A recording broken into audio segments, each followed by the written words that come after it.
Presented by Sandhya Entertainment। Music director Nitish Raj. अभी सुन रहे हैं संध्या एंटरटेनमेंट की शानदार प्रस्तुति।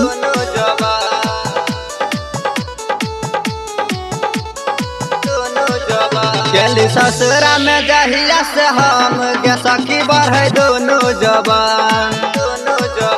काम करे नहीं कोना लंग गे सखी बढ़े दोनों जवान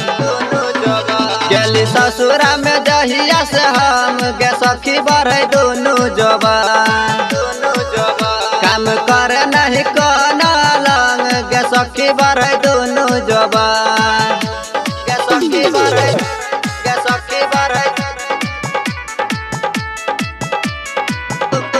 म्यूजिक डायरेक्टर नीतीश राज।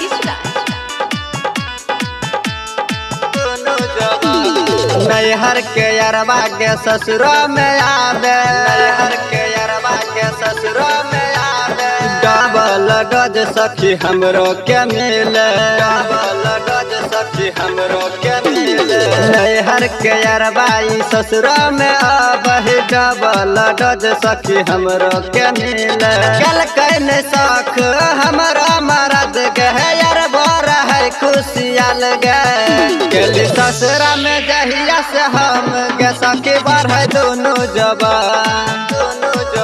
काम करे नहीं कोना लंग गे सखी बढ़े दोनों जवान गे सखी बढ़े म्यूजिक डायरेक्टर नीतीश राज।